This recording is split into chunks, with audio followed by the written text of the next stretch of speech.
କିଛି ନୂଆ ଶିଖିବା, କିଛି ନୂଆ ଜାଣିବା, କିନ୍ତୁ ବୁଝିବା, ପଢିବା ଏବଂ ପ୍ରୟୋଗ କରିବା ସେଇଟା ହେଉଛି ଓଡ଼ିଆ ପାଠଶାଳାର ପ୍ରଚେଷ୍ଟା। ଆପଣମାନଙ୍କୁ ସମସ୍ତଙ୍କୁ ସ୍ୱାଗତ। ଓଡ଼ିଆ ପାଠଶାଳାକୁ ଚାଲନ୍ତୁ। ଜଳାଶୟ ପରିଷ୍କାର ରଖିବା ଆବଶ୍ୟକ କିପରି ଆଉ କାହିଁକି ତାହା କଥା ହେବା ଆଜିର ଭିଡିଓରେ। ତ ଆରମ୍ଭ କରିବା। ଜଳାଶୟ ଗୁଡ଼ିକ ପାନୀୟ, ଜଳସେଚନ ଏବଂ ଶିଳ୍ପ ଉଦ୍ଦେଶ୍ୟରେ ବ୍ୟବହୃତ ମଧୁର ଜଳର ଗୁରୁତ୍ୱପୂର୍ଣ୍ଣ ଉତ୍ସ। ସେମାନେ ବର୍ଷସାରା ମଣିଷ ଏବଂ କୃଷି ଆବଶ୍ୟକତା ପୂରଣ କରିବା ପାଇଁ ବର୍ଷା ଜଳ, ନଦୀ ଜଳ କିମ୍ବା ଭୂତଳ ଜଳ ସଂରକ୍ଷଣ କରନ୍ତି। ତଥାପି ସମୟ ସହିତ ଏହି ଜଳାଶୟ ଗୁଡ଼ିକ ପଙ୍କ, ଅପଚୟ ପଦାର୍ଥ, ଶୈବାଳ ଏବଂ କ୍ଷତିକାରକ ରାସାୟନିକ ପଦାର୍ଥ ଜମା ହେବା ଯୋଗୁଁ ପ୍ରଦୂଷିତ ହୋଇପାରେ। ତେଣୁ ଏକ ନିରାପଦ ଏବଂ ସ୍ଥାୟୀ ଜଳ ଯୋଗାଣ ସୁନିଶ୍ଚିତ କରିବା ପାଇଁ ଜଳାଶୟ ଗୁଡ଼ିକୁ ସଫା ଏବଂ ରକ୍ଷଣାବେକ୍ଷଣ କରିବା ଅତ୍ୟନ୍ତ ଜରୁରୀ। ଜଳାଶୟର ସଫା କରିବାର ପ୍ରକ୍ରିୟାରେ ଅନେକ ଗୁରୁତ୍ୱପୂର୍ଣ୍ଣ ପଦକ୍ଷେପ ଅନ୍ତର୍ଭୁକ୍ତ। ପ୍ରଥମେ ଜଳ ସ୍ତରକୁ ହ୍ରାସ କରାଯାଏ, ଯାହା ଦ୍ୱାରା ତଳ ପଙ୍କ ଏବଂ ଆବର୍ଜନା ବାହାର କରାଯାଇପାରିବ।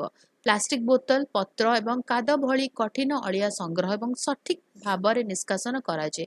ତାପରେ ଜୀବାଣୁକୁ ମାରିବା ଏବଂ ଶୈବାଳ କିମ୍ବା ଜୀବାଣୁର ବୃଦ୍ଧିକୁ ରୋକିବା ପାଇଁ ସୁରକ୍ଷିତ ସଫା କରିବା ଏଜେଣ୍ଟ ବ୍ୟବହାର କରି ଜଳାଶୟର ଭିତର କାନ୍ଥ ଏବଂ ମହଲାକୁ ଘଷି ଏବଂ ଜୀବାଣୁମୁକ୍ତ କରାଯାଏ। ବଡ଼ ଜଳାଶୟରେ ଜଳ ସଂରକ୍ଷଣ କ୍ଷମତାକୁ ହ୍ରାସ କରୁଥିବା ପଙ୍କ ଏବଂ କାଦ ବାହାର କରିବା ପାଇଁ ଡ୍ରେଜର ଭଳି ସ୍ୱତନ୍ତ୍ର ମେସିନ ବ୍ୟବହାର କରାଯାଏ। ସଫା କରିବା ମଧ୍ୟରେ ନାଇଟ୍ରେଟ୍, ଭାରୀ ଧାତୁ କିମ୍ବା ଅଣୁ ଜୀବାଣୁ ଭଳି କ୍ଷତିକାରକ ପଦାର୍ଥ ଯାଞ୍ଚ କରିବା ପାଇଁ ଜଳ ଗୁଣବତ୍ତା ପରୀକ୍ଷା କରିବା ମଧ୍ୟ ଅନ୍ତର୍ଭୁକ୍ତ। ଯଦି ପ୍ରଦୂଷଣ ଦେଖାଯାଏ ତେବେ ଫିଲ୍ଟ୍ରେସନ, କ୍ଲୋରିନେସନ କିମ୍ବା ବାୟୁ ଚଳନ ଭଳି ଉପଯୁକ୍ତ ଚିକିତ୍ସା ପଦ୍ଧତି ପ୍ରୟୋଗ କରାଯାଏ। ଜଳାଶୟ ଗୁଡ଼ିକୁ ସଫା ରଖିବାରେ ଜଳ ସଚେତନତା ଏବଂ ସମ୍ପ୍ରଦାୟର ଅଂଶଗ୍ରହଣ ପ୍ରମୁଖ ଭୂମିକା ଗ୍ରହଣ କରେ। ଲୋକମାନେ ନିକଟବର୍ତ୍ତୀ ଜଳଭଣ୍ଡାର ଗୁଡ଼ିକରେ ଅଳିଆ କିମ୍ବା ରାସାୟନିକ ଆବର୍ଜନା ଫିଙ୍ଗିବାରୁ ନିବୃତ୍ତ ରହିବା ଉଚିତ।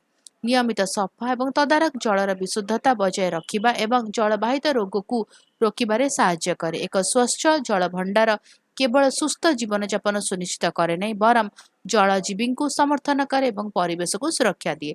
ତେଣୁ ପ୍ରତ୍ୟେକ ସମ୍ପ୍ରଦାୟ ସେମାନଙ୍କର ଜଳଭଣ୍ଡାରଗୁଡ଼ିକୁ ସଫା ଏବଂ ପ୍ରଦୂଷଣ ମୁକ୍ତ ରଖିବା ପାଇଁ ଦାୟିତ୍ୱ ନେବା ଉଚିତ। ଭିଡ଼ିଓଟି କେମିତି ଲାଗିଲା ମୋତେ କମେଣ୍ଟ କରିକି ଜଣାଇବ। ଯଦି କିଛି କ୍ୱେଶ୍ଚିନ୍ସ ଅଛି, ଡାଉଟ୍ ଅଛି, କମେଣ୍ଟ ଲେଖିଦେବା, ଆନ୍ସର କରିବା। ଆଉ ଯଦି ଭଲ ଲାଗିଲା, ଜାଣିଛ ତ ଭିଡ଼ିଓ ଟିକେ ଲାଇକ୍ କରିଦେବ, ଭିଡ଼ିଓ ସେୟାର କର, ଚ୍ୟାନେଲକୁ ସବସ୍କ୍ରାଇବ କରି ବେଲ୍ ଆଇକନ୍ ପ୍ରେସ୍ କରି ଅଲ୍ ନୋଟିଫିକେସନକୁ ଅନ୍ ରଖିଥାଅ। ତାହେଲେ ରହୁଛି, ଦେଖା ହେବା ଭିଡ଼ିଓରେ। ଭଲରେ ରୁହ, ସୁସ୍ଥରେ ରୁହ, ମୋତେ ଅନୁମତି ଦେବ। ବାଏ।